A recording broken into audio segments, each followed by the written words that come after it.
तुमचं स्वागत आहे माझ्या YouTube चॅनलवर. आज आपण द पेपर कटिंग करणार आहोत. ती पण बाही कशी कटिंग करायची ते मी तुम्हाला इथे दाखवणार आहे.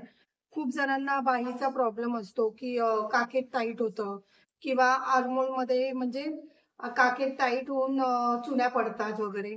त्यासाठी मी तुम्हाला ही आयडिया दाखवणार आहे की बाही कटिंग कशी करायची आणि ती पण लांबी 10 आहे त्याची.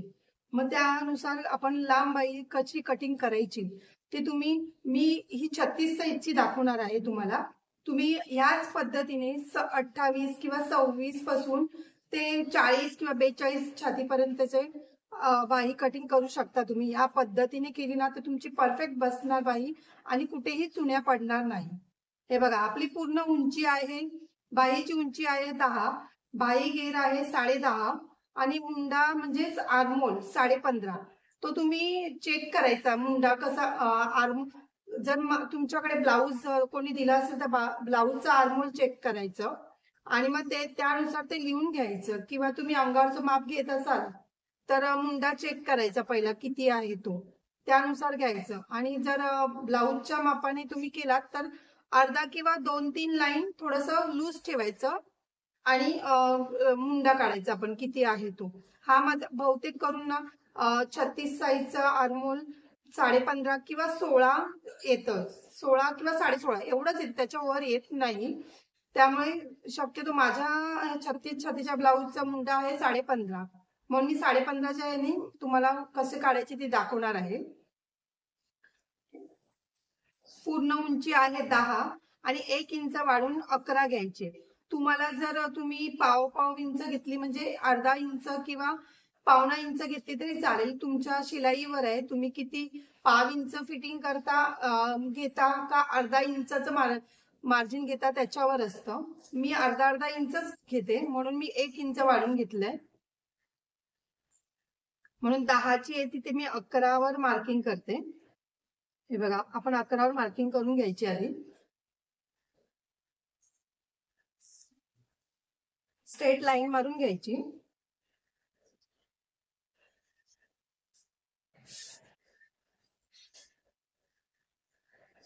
आता कॅप हाईट घ्यायची. कॅप हाईट म्हणजे काय? मुंडा खोली. मुंडा खोली ही आपण किती घ्यायची? 3.5 इंच. जर 36 पेक्षा म्हणजे जास्त असेल, 38 पेक्षा जास्त असेल ना तर तुम्ही 4.25 घेतली तरी चालेल. 4.25 घ्यायची. 38 पेक्षा जास्त असेल तर 4.25 घ्यायची. पण 36 आहे तर 3.5 बरोबर आहे. 3.5. आणि आता इथून स्ट्रेट लाईन मारून घ्यायची आधी आपण.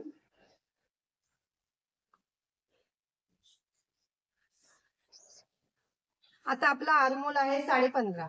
15.5चा चौथा किती होतो? 7.25. 7.75 म्हणजे 7.25. मग हे बघा, इथून आपण आधी हे बघा, इकडे आधी आपण 2 इंचावर मार्किंग करायची आहे पहिली. हे 2 इंच आणि परत 1 इंच हे असं मार्किंग करून घ्यायचं. आणि आपलं हे जे कॉर्नरचं मार्क इथे आहे, इथून आपण टेप इथे ठेवायची आणि 7.25 जिथे येतं तिथे मार्किंग करून घ्यायची. हे बघा, अशी क्रॉस टेप घ्यायची.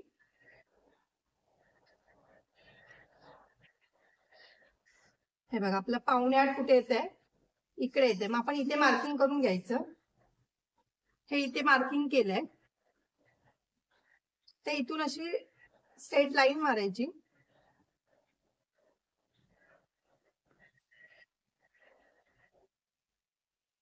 हे तुम्हाला समजतं ना 7.25 मी कसं घेतलं ते? हे बघा, इकडून 7.25 आले बरोबर. आणि आता आपल्याला बाही घेर घ्यायचं इथे आधी. 10.5 आहे म्हणजे 5.25. 2 इंच शिलाईला. तुम्ही 1.5 इंच ठेवत असाल तर 1.5 इंच ठेवायची. मी 2 इंच ठेवते म्हणून मी 2 इंचच ठेवले इथे पण. आणि इथून पण आपण 2 इंचावरच मार्किंग करून घ्यायची शिलाईला, 2 इंच. आता ही आधी आपण स्ट्रेट अशी लाईन मारून घ्यायची.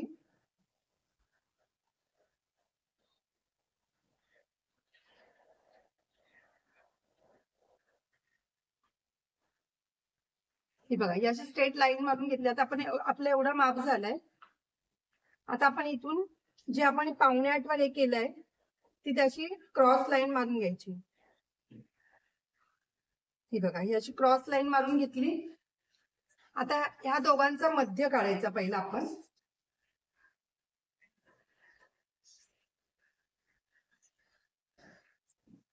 हे बघा, अशी टेप ठेवून ह्याचा मध्य काढायचा. हा इकडे मध्य आलायचा. आता इकडून आपला ह्या दोघांचा मध्य काढायचा.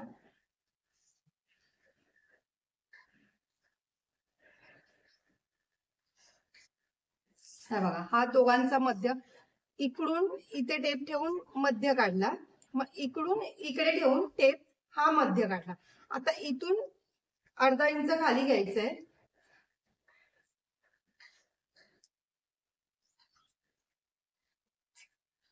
अर्धा किंवा 3 लाईन, 3 किंवा अर्धा पेक्षा जास्त, थोडं अर्ध्यापेक्षा जास्त पण घ्यायचं नाहीये.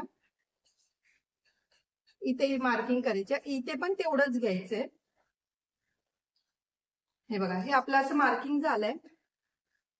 आता आपण इकडून अर्धा इंच आत घ्यायचंय. जे आपण हे आपलं 1 इंचाचं मार्किंग आहे तिथून अर्धा इंच हे बघा आत घ्यायचंय आणि इकडून आपल्याला आता सेप द्यायचंय.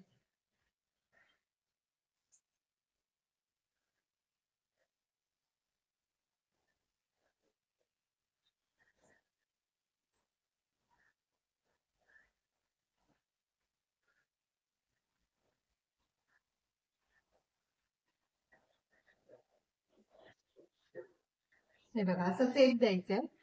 आता आपल्याला इकडून हे जे 1 इंचाचं मार्किंग आहे तिकडून आपल्याला इथपर्यंत टेप आणायचंय. हे बघा, असं इकडून आणलंय. आता आपण काय करायचंय, इकडून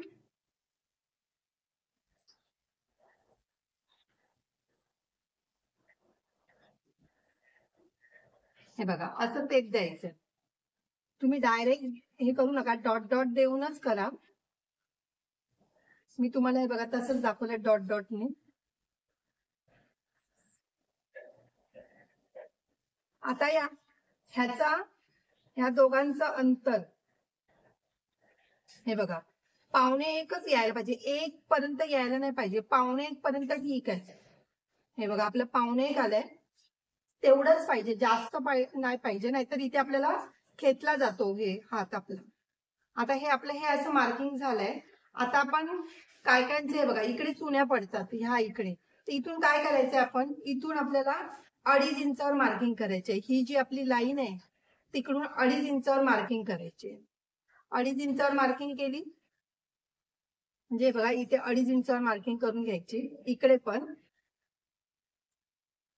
आणि इकडून 3 लाईन आतमध्ये घ्यायचंय.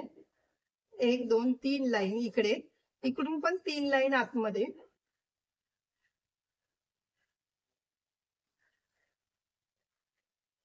इकडून अशी लाईन द्यायची आहे आणि ही लाईन इकडे द्यायची आहे. हे बघा, इकडून पण तसंच करून घ्यायचंय. ही लाईन. आता आपल्याला हे जे थोडस टोक आलंय ना ते थोडस असं करून घ्यायचंय, जेणेकरून आपल्याला इकडे चुन्या पडणार नाही. हे असं करून घेतलं तर. आता हे बघा, हे किती साधी आणि सोपी पद्धत आहे ही. आणि जर तुम्हाला जर जास्त इथे चुन्या पडत असतील तर थोडासा सेप द्यायचा, जास्त द्यायचा नाहीये, थोडासा. म्हणजे ही जी स्ट्रेट लाईन येते ना त्याला असं थोडस सेप द्यायचंय. हे बघितलं, किती साधी आणि सोपी पद्धत आहे ही बाही कटिंग करायची. मेन आपल्याला पहिलं काय पाहिजे, आर्महोल पाहिजे. आर्महोलचं माप तुमचं व्यवस्थित असेल ना तर बाही कुठेही चुकणार नाही आणि काहीही प्रॉब्लेम होणार नाही. जर तुम्ही ह्या पद्धतीने जर ही बाही कटिंग केली तर तुमचा सेट पण व्यवस्थित येणार. आताचा ब्लाऊज म्हणजे उचलला पण जाणार नाही. बाही तुमची जर इथे उचलत असेल ती उचलणार पण नाही. इथून फक्त आपण व्यवस्थित सेट द्यायचे. ही बघितली ना किती आणि साधी आणि सोपी पद्धत आहे ही. पूर्ण म्हणजे 10 इंचाची बाही कटिंग करायला काही प्रॉब्लेम नाहीये. या पद्धतीने तुम्ही करा म्हणजे तुमचं व्यवस्थित येईल. तुम्हाला माझी व्हिडिओ आवडली असेल तर लाईक करा, कमेंट करा, शेअर करा, सबस्क्राईब करा आणि बेल आयकॉन ऑन करायला विसरू नका.